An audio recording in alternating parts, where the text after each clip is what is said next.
অস্তিত্ব বিলীন হয়ে যাবে। আপনি তো আমার সব। কে বলেছে আপনি স্বামী হিসেবে ব্যর্থ? আমার চোখে পৃথিবীর সেরা স্বামী আপনি। আপনার কিছু হয়ে যাওয়ার আগে যেন আমার কিছু হয়ে যায় গো। ইরহান এবার জ্যোতিকে থামিয়ে দেয়। এসব কি কথা জ্যোতি রানী? ঠিক বলেছি। তোমাকে কে বলেছে ঠিক বলতে? এসব কথা মুখে আনবে, দূরে থাক, ভাবনা তো যেন না আসে। কেন আসবে না? আপনি বলেন সময়েও আমার খারাপ লাগে। আপনি বলতে পারলে আমি কেন বলবো না? ঠিক আছে, কেউই এসব কথা বলবো না আমরা। এবার আমার কথাটা আগে মন দিয়ে শুনুন। কিছু দূরে একটা স্কুল আছে না, কিন্ডারগার্টেন, যে ওইটায় চাকরি করতে চাই আমি। যেটায় চাকরি করতে চাইছিলাম আমি তো বাড়িতেই বসে থাকি সারাদিন, তেমন কোনো কাজও নেই। আপনিও দোকানে লেগেছে, সারাদিন বাড়িতে থাকেন না। আমার একা একা সময়ই কাটে না, তাই ভাবছিলাম ওইটাই বাচ্চাদেরকে পড়ানোর দায়িত্ব নিতে। আমার সময়ও কেটে যাবে, কিছু টাকাও আসবে। আপনি একদম না করবেন না। এই সংসারটা আপনার একার না, আমারও। আপনি এত কষ্ট করতে পারলে আমি কেন পারবো না? তাছাড়া বাচ্চাদের পড়ানো তো খারাপ কিছু না, তাই না? ঠিক আছে, এটাই বাধা দিব না আমি, কিন্তু ওরা কি তোমায় নিবে? কেন নেবে না? মেট্রিক পাস করলেই কিন্ডারগার্টেনে চাকরি করা যায়। তাছাড়া আমি একজনের সাথে কথা বলেছি, ওই যে রাস্তার ওই পাশে বাড়ি, মেয়েটা সীমা, ও এখানেই চাকরি করে। এখন একটা নতুন টিচার লাগবে, সে আমাকে বলতেছে করার জন্য। কিন্তু তোমার পড়াশোনা? আপনার কি আমাকে মূর্খ মনে হয়? ভ্রু নাচিয়ে জানতে চায় জ্যোতি। না মানে? আমি এসএসসি দিয়েছি, এটা আপনাদের বাড়ির কেউই জানে না। আমি বলিনি। দাদিকে নিষেধ করেছিলাম বলতে, ভাগ্যিস করেছিলাম, নয়তো ওই কুটনি বুড়ি তো আমায় আপনার বইই করতো না। আমি আমার এই বোকা পুরুষ আর তার ভালোবাসা কই পেতাম তাহলে? এই বোকা পুরুষের কাছে শুধু ভালোবাসা পাচ্ছ না, কষ্টও পাচ্ছ। আপনার ভালোবাসার কাছে এসব কষ্ট তুচ্ছ। এবার বলেন কি করব? তাহলে আমি আর কি বলবো? আমার জ্যোতি রানী বাচ্চাদের জ্যোতি ম্যাডাম হয়ে যাক। তারপর দুজনই একসাথে হেসে ওঠে। একদিন রাতে দোকান থেকে আসার সময় হুট করে একজনের সাথে দেখা হয়ে যায় ইরহানের। লোকটা বিদেশে ইরহানের তত্ত্বাবধানেই কাজ করে। জিজ্ঞেস করে জানতে পারলো লোকটা ছুটিতে এসেছে। কয়েক গ্রাম পরই লোকটার বাড়ি। এদিকে বোনের বাসায় বেড়াতে এসেছে। ইরহানকে দেখে লোকটা কি খুশি। ইরহানকে জোর করে ধরে নিয়ে দোকানে বসায়। এটা ওটা কত কিছু দিতে বলতেছে ইরহানকে খাওয়ার জন্য। ইরহান সব মানা করে দেয়। শেষে এক কাপ চা খেতে রাজি হয়। চা খেতে খেতে দুজনের আলাপ চলে। তা স্যার, আপনার ছুটির আর কয়দিন আছে? আছে অনেক দিনই। আমি শুনেছিলাম আপনি নাকি আর ফিরবেন না। আমারও তেমন ইচ্ছেই ছিল, দেশে কিছু একটা করব ভেবেছিলাম, তারপর সব উল্টা হয়ে গেল। থাক সেসব কথা, এখন ভাবতেছি ওই দেশে আবার পাড়ি জমাবো। আরো কয়েক মাস ছুটি রয়েছে, তা বাতিল করে খুব শীঘ্রই চলে যাব। ওই সময় ঈশান সিগারেট কেনার জন্য ওই দোকানে গিয়েছিল। ইরহানের আবার দেশের বাইরে যাওয়ার কথাটা তার শুনতে একটু ভুল হয়নি। কিছু সময় দাঁড়িয়ে থেকে ইরহানের পিছন থেকে নীরবে প্রস্থান করে। ঈশান ইরহানের পিছনে ছিল বলে ইরহান ঈশানকে দেখেনি। সে লোকটার সাথে আরো নানান বিষয়ে কথা বলতে থাকে। ঈশানের একটা কথাই যথেষ্ট ছিল তাসনিমা বানু কানে বজ্রপাত সৃষ্টি করার জন্য। তাসনিমা বানু কিছু সময়ের জন্য হ্যাং হয়ে যায়। কানের পাশে একটা কথাই বারবার প্রতিধ্বনিত হচ্ছে। ইরহান আবার বিদেশে উড়াল দেওয়ার চিন্তা ভাবনা করছে। ইরহানের বিদেশ যাওয়ার কথাটা তাসনিমা বানু হজম করতে পারছে না, মাথা চক্কর মারছে। পড়ে যেতে নিলে ঈশান তাড়াতাড়ি করে ধরে নিয়ে বসায়, তারপর পানি পান করতে দেয়। তাসনিমা বানু মুহূর্তের মধ্যে গ্লাসটা এক নিঃশ্বাস। তুই ঠিক শুনেছিস ঈশান, ওই ইরহান আবার বিদেশ যাবে। তো আমার কানে কি সমস্যা আছে বলে তোমার মনে হয় মা? যা শোনা নিজ কানে শুনেছি, ছুটি বাতিল করে বাইরে চলে যাওয়ার পরিকল্পনা করেছে সে। আমি এত করে বললাম, এত বোঝালাম, কই তখন তো সে দেশের বাইরে যেতে রাজি হয়নি। এখন ঠিকই যেতে চাচ্ছে। সেটাই তো কথা মা, তোমার কথায় যদি তখন রাজি হয়ে যেত তাহলে কি আর এত ঝামেলা হয়? না বাড়ি থেকে বের হয়ে যেত হতো।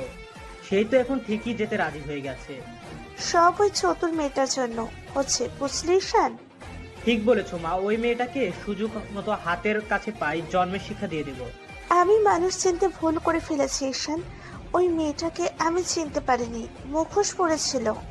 দেখ, পড়াশোনা জানি, এটাও আমাদের থেকে লুকিয়েছে। এখন সে দিব্যি বাচ্চাদের পড়াচ্ছে।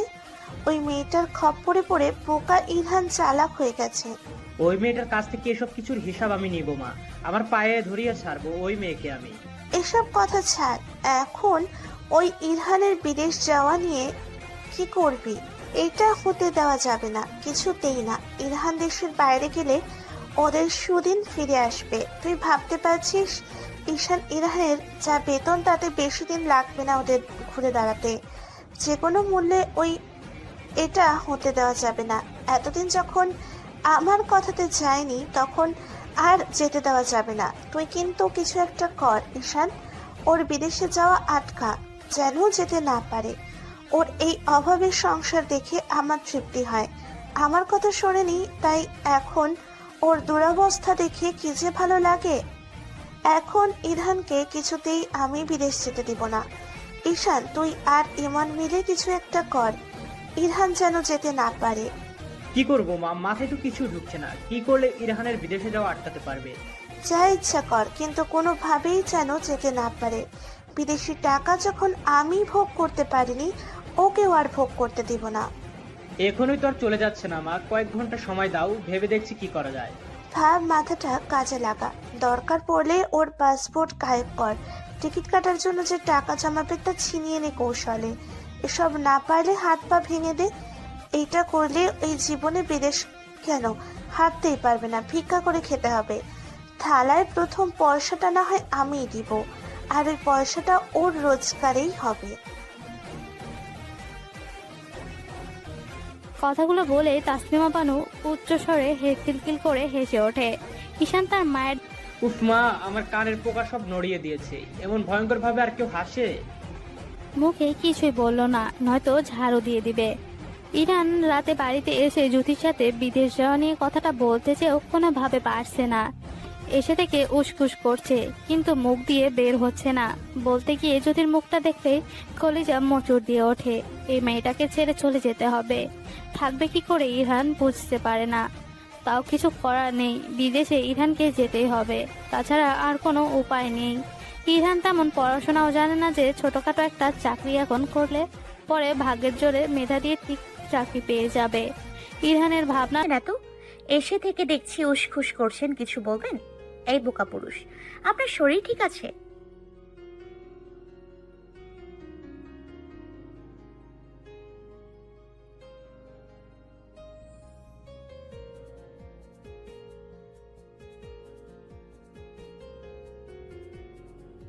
ইরহান জ্যোতির কথায় মুচকি হাসে।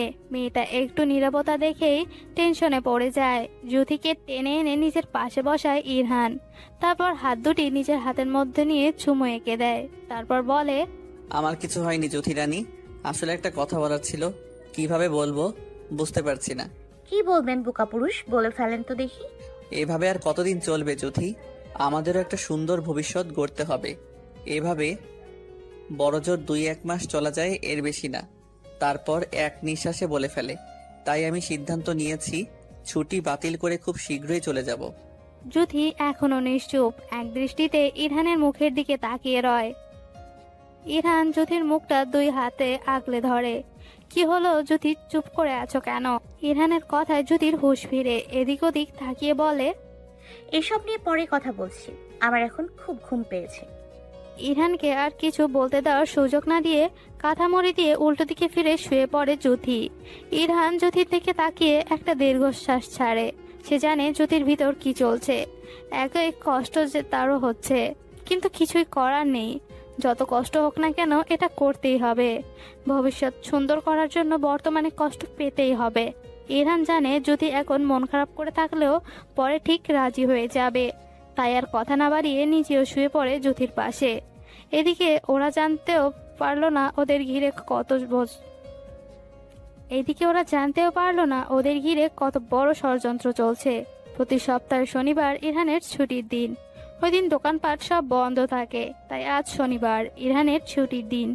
এই শুক্রবার আর শনিবার জ্যোতিও পড়াতে চায় না। শুক্রবার সাপ্তাহিক ছুটি, আর শনিবার ইরহান বাড়িতে থাকে বলে জ্যোতি আগে থেকে বলে দিয়েছে শনিবার যাবে না। জ্যোতি সকালে ঘুম থেকে উঠে রান্না করে নেয়। আজ ইরহানকে ডাকেনি, একটু ঘুমিয়ে নেক তারপর ডাকবে। সকাল 10টার দিকে ইরহানের ঘুম ভেঙে যায়। উঠে তাড়াতাড়ি হাত মুখ ধুয়ে আসে। জ্যোতি ততক্ষণে ইরহানকে উঠতে দেখে প্লেটে ভাত দেয়। ইরহান বসতে বসতে বলে, কত দেরি হয়ে গেল, তুমি আমায় ডাকবে না? না খেয়ে আছো? ইরহানের কথার কোনো জবাব দেয় না জ্যোতি, চুপচাপ খেতে থাকে। তারপর খাওয়ার মাঝেই হুট আপনি দেশের বাইরে যান বোকা পুরুষ, আমার কোনো আপত্তি নেই। ইরহান শুধু বলে তাড়াতাড়ি খাওয়া শেষ করে উঠে পড়ে। তার জ্যোতি রানীর যে মন খারাপ বুঝতে আর বাকি নেই। জ্যোতি থালা বাসন ও হাঁড়ি পাতা নিয়ে পুকুর পাড়ে চলে যায় মাছতে। একেবারে মেজে পরিষ্কার করে ধুয়ে নিয়ে আসবে। ঘাটে বসে এক এক করে মাছতে থাকে। এরই মধ্যে পাশে কেউ বসেছে জ্যোতি বুঝতে পারে। তাকিয়ে দেখে ইরহান। জ্যোতি কথা না বলে চুপচাপ কাজ করে। তার মধ্যে পানির আওয়াজ শুনে পাশে তাকিয়ে দেখে ইরহান মেজে রাখা থালা বাসন ধুচ্ছে। আর এসব কি করছেন আপনি? দেখতে পাচ্ছ না থালা বাসন ধুচ্ছি? এগুলো আপনি কেন করছেন? মানুষ দেখে ফেললে কি বলবে? ইরহান সরু চোখে জ্যোতির দিকে তাকিয়ে টুক করে গালে চুমু দিয়ে বসে। কি বলবে মানুষ? ইরহান ইচ্ছা করে জ্যোতির সাথে এমন করছে যেন তার মন ভালো হয়ে যায়। ইরহানের করা কাজে জ্যোতি আহাম্মকের মতো তাকিয়ে বলে, মাথা কি পুরাই গেছে আপনার? ওই পারে মানুষজন রয়েছে, দেখতে পাচ্ছেন? ছি, কি ভাববে লোকে? কিছুই ভাববে না, আমার থেকে দেখে শিখবে কি করে বউকে ভালোবাসতে হয়। কচু শিখবে, নির্লজ্জ লোক। ইরহান জ্যোতির কথায় পাত্তা না দিয়ে বলে, তোর মনের গহীন জলে ফেলবো প্রেমের বর্ষি, মাছের মতো ঠোকর দিবি দেখুক পাড়াপড়শি। দুজন অহংকারী মানুষ কখনো একসাথে মিলেমিশে থাকতে পারে না। কেউ কারো একটু শান্তি সহ্য করতে পারে না। তেমনটার ব্যতিক্রম নয় ইমন ও ঈশানের বউ লিমা ও দিনা। একজন আরেকজনের বসে থাকা বা কাজ করা সহ্য করতে পারে না। প্রথম প্রথম খুবই মিল মোহাব্বত ছিল দুজনের মধ্যে। মানুষ লিমা আর দিনাকে দেখলে মনে করতো দুই বোন ওরা। দুজন দুজনকে চোখে হারাতো প্রায়। ধীরে ধীরে দুজনের আসল রূপ বেরিয়ে আসছে। এটা ওটা নিয়ে সারাদিন দুইজনের মধ্যে তর্কাতর্কি লেগে থাকে। সংসারের কাজ নিয়ে প্রতিদিন দফায় দফায় ঝগড়া বিবাদ লেগে থাকে। এই যেমন আজকেও তার ব্যতিক্রম হয়নি। লিমা আজ ঘুম থেকে একটু সকালে উঠে গেছে, কিন্তু দিনার উঠতে অনেকটাই দেরি হয়ে গেছে।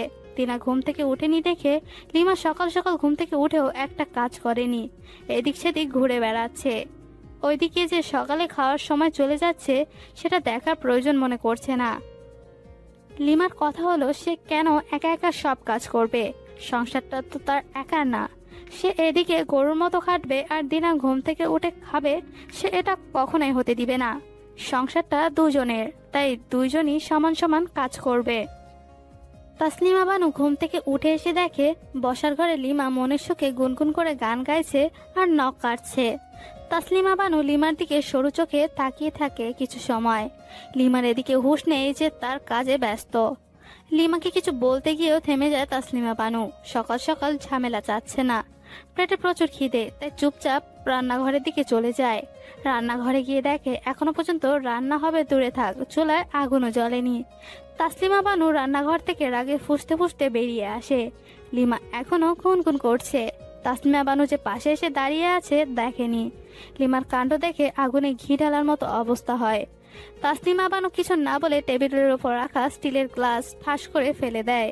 হঠাৎ করে হওয়া শব্দে লাফ দিয়ে বসা থেকে উঠে পড়ে লিমা। নিচে গ্লাস গড়াগড়ি খেতে দেখে স্বস্তির নিঃশ্বাস নেয়। ভয় পেয়ে গিয়েছিল। বুকে থুতু দিয়ে সামনে তাকাতে দুটো ভয়ঙ্কর চোখের দিকে দৃষ্টি মিলিত হয়ে যায়। রান্না বাড়া বাদ দিয়ে সঙ্গলীলা করতেছো বসে বসে? মা আসলে কয়টা বাজে জমিদারের মেয়ে? বাড়ির কাজ কাম ফেলে সঙ্গীতকে আসর জমানোর জন্য এ বাড়িতে এসেছো নাকি? ততক্ষণে বসার ঘরে সকলে উপস্থিত হয়। দিনাও এসে দাঁড়ায়। লিমার কাঁচুমাচু মুখ দেখে মনে দিনা পৈশাচিক আনন্দ পায়। বেশ হয়েছে, আরো বকো। ইমন বলে, কি হয়েছে মা? লিমাকে বকছো কেন? কি করেছে ও? আমাকে জিজ্ঞেস করছিল কেন? আমাকে জিজ্ঞেস করছিস কেন? তোর আদরের বউকে জিজ্ঞেস কর। ইমন এবার লিমাকে জিজ্ঞেস করে, কি হয়েছে লিমা? কি করেছো তুমি? মা এত রেগে আছে কেন তোমার উপর? লিমা এবার ইমনের উপর রাগ ঝাড়ে। সেটা আমাকে কেন জিজ্ঞাসা করছো তুমি? তোমার মাকে জিজ্ঞেস করো গিয়ে আমার উপর কেন উনি রাগ দেখাচ্ছে। ঈশান বলে, আরে আজব, বলবা তো কি হয়েছে? একজন আরেকজনকে দেখিয়ে দিচ্ছে জিজ্ঞেস করার জন্য, বলবা তো হয়েছেটা কি? তাসলিমা বানু দুই ছেলের দিকে তাকিয়ে বলল, তোরা এখন এই সময় কি করতে এসেছিস সেখানে? কি করতে আবার বেলা কি কম হয়েছে নাকি? অবশ্যই খেতে এসেছি। তোমাদের ঝামেলা রাখো এখন, পরে আবার শুরু করো। আগে খেতে দাও তো, প্রচুর খিদে লেগেছে। কি খায় বাপ্পারা? তোমাদের নবাবজাদা শ্বশুরের আদরের রাজকন্যারা এখনো চুলায় আগুনও জ্বালায়নি। কি? বলে ইমন লিমার দিকে তাকায়। লিমা ইমনের তাকানো দেখে বলে, আমার দিকে এমন ভাবে তাকাচ্ছ কেন? এই বাড়ির বউ কি শুধু আমি একাই, নাকি আমাকে শুধু সংসারে ঘানি টানার জন্য এনেছো? আমি সকাল সকাল সব কাজ করব, আর একজন বেলা পর্যন্ত ঘুমিয়ে উঠে শুধু খাবে। বাহ, কি দারুণ! আজ থেকে আমি একাই কিছু করব না, দুজন সমান কাজ করব, কেউ কারোর থেকে কম খায় না। দিনা লিমার কথা শুনে বলে ওঠে, ভাবি, আমাকে খোঁচাবার একদম কথা বলবেন না, আমি কিন্তু সহ্য করবো না। তুই আবার কবে সহ্য করেছিস ছোট? এতদিন অনেক করে খাইয়েছি, আর না। কে আপনাকে বলেছে করে খাওয়াতে? দুই জায়ের মধ্যে তুমুল ঝগড়া লেগে গেছে। মাঝখানে ইমন আর ঈশান নীরব দর্শক। কিছু বললে যে এসব এসে দুজনের উপরে পড়বে তার বুঝতে বাকি নেই, তাই চুপচাপ দাঁড়িয়ে আছে। তাসলিমা বানুর আর এসব অশান্তি সহ্য হলো না, জোর এক ধমক মারে দুটোকে। চুপ, একদম চুপ। আর একটা কথা বললে দুটোকেই ঘর থেকে ঘাট ধাক্কা দিয়ে বের করে দেব, বাড়ি থেকে বিদায় করব। তাসলিমা বানুর কথা শুনে দিনা মুখ সামলাতে পারেনি, বলে ফেলে, কেন বাড়ি থেকে বের করবে? আপনি যেমন আপনার স্বামীর বাড়ি, তেমনি আমাদের স্বামীর বাড়ি। কি বললে তুমি? ঈশান গিয়ে তাড়াতাড়ি দিনাকে আটকায়, নয়তো আজই বাড়ি থেকে চলে যেতে হবে। কেন যে বুঝতে পারছে না এই জায়গা সব মায়ের নামে। তারপর দুই ভাই মিলে তাসলিমা বানুকে সামলিয়ে বলে, দুইজনকে কাজ সমান করে ভাগ করে দেওয়ার জন্য তাহলে। তাসলিমা বানু সব কাজ দুজনকে সমান ভাগে ভাগ করে দিয়ে রুমে চলে যায়। আজ সকালে আর খাওয়া হলো না। ইমন আর ঈশানও বাইরে বের হয়ে যায়। রোজ রোজ এসব অশান্তি আর ভালো লাগে না। এখন একটা হোটেলে গিয়ে আগে খাবার খাবে, তারপর ইরানের বিদেশ যাওয়া কিভাবে আটকাবে তার পরিকল্পনা করবে। ছোট্ট দুইচালা ঘরটায় হয়তো খাবার আর পোশাকের অভাব হতে পারে, কিন্তু ভালোবাসা আর বিশ্বাসের একটু অভাব নেই। ঘরের প্রতিটি কোনায় কোনায় শান্তি বিরাজমান। সত্যিকারের ভালোবাসাগুলো কখনো কমে না, দিনকে দিন বেড়েই চল। সুখে দুঃখে একসাথে পাশে থাকার নামই তো ভালোবাসা। রাতের আকাশে অসংখ্য তারা জ্বলজ্বল করছে। জ্যোৎস্না রাত, চাঁদের আলোয় আলোকিত চারদিক। রাতের খাবার খেয়ে দুজন আজও ঠিক করে নেয় বাইরে হাঁটতে যাবে কিছু সময়। যেই ভাবা সেই কাজ। ঘরে তালা মেরে চাবিটা দরজার নিচে রেখে বেরিয়ে পড়ে দুজন। ঈশান আর ইমন এত সময় ঘরের পিছনেই ছিল। ওরা জানে ইরহান আর জ্যোতি প্রায় সময় রাতেই ঘুরতে বের হয়। আজ যখন ঘরের পিছনে দাঁড়িয়ে কান পেতে কিছু শুনতে চেষ্টা করে, তখনই শুনতে পায় দুজন আজও হাঁটতে বের হবে। তালা মেরে চাবিটা কোথায় রেখেছে এটাও দেখে নিয়েছে। জ্যোতি আর ইরহান দেখতে পায়নি, ওই দিকটা অন্ধকার হওয়াতে। জ্যোতিরা বের হয়ে গেলে দুই ভাই দরজার সামনে এসে দাঁড়ায়। ইমন ঠিক করে গেটের পাশে দাঁড়াবে, যেন ওরা আসলে ঈশানকে সাবধান করতে পারে। আর ঈশান তালা খুলে ঘরে ঢুকবে। উদ্দেশ্য ইরহানের পাসপোর্ট গায়েব করা। পরিকল্পনা মতো ইমন গিয়ে গেটের সামনে দাঁড়িয়ে পড়ে, আর ঈশান তালা খুলে ঘরে ঢুকে বাতি জ্বালিয়ে এদিক ওদিক চোখ বোলায়। এই ঘরে আসা হয়নি ঈশানের, তাই কোথায় কি আছে কিছুই জানা নেই তার। প্রথমে বিছানা চাদর ও বালিশের নিচে ভালো করে উলটপালট করে দেখতে থাকে, না নেই। তারপর কাঠের আলমারির দিকে এগিয়ে গিয়ে খোলার চেষ্টা করে। আলমারিতে কোনো তালা দেওয়া নেই, তবে বেশ পুরনো দেখে খুলতে পারছে না। অনেক সময় নিয়ে চেষ্টা করার পর আলমারি খুলতে সফল হয়। আলমারিতে রাখা জিনিসপত্র সবকিছু চেক করতে থাকে, কিন্তু খুঁজে পাচ্ছে না। ওইদিকে অনেক সময় হয়ে গেছে, ওরা যে কোনো সময় এসে পড়বে। আলমারিতে না পেয়ে মাথার চুল টানতে টানতে এদিক ওদিক চোখ বোলায়। তারপর চোখ যায় চৌকির নিচে রাখা একটা টিনের বক্সে। বুঝতে আর বাকি নেই সব কাগজপত্র এটাতেই রাখা। বাক্স বের করে খুলতে নেবে এমন সময় কেউ ঈশানের হাত চেপে ধরে। ঈশান ভয় পেয়ে যায়, হাত পা ঠান্ডা হয়ে যায় মুহূর্তের মধ্যে।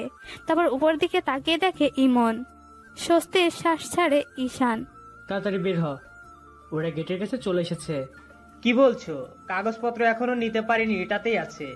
আরে রাখ, আগে ধরার পর হাত থেকে বেঁচে নে, পরে নেওয়া যাবে। বলেই পায়ে ঠেলা দিয়ে বক্সটা ভিতরে ঢুকিয়ে ঈশানকে টানতে টানতে বের করে দরজায় তালা মেরে আড়ালে চলে যায়।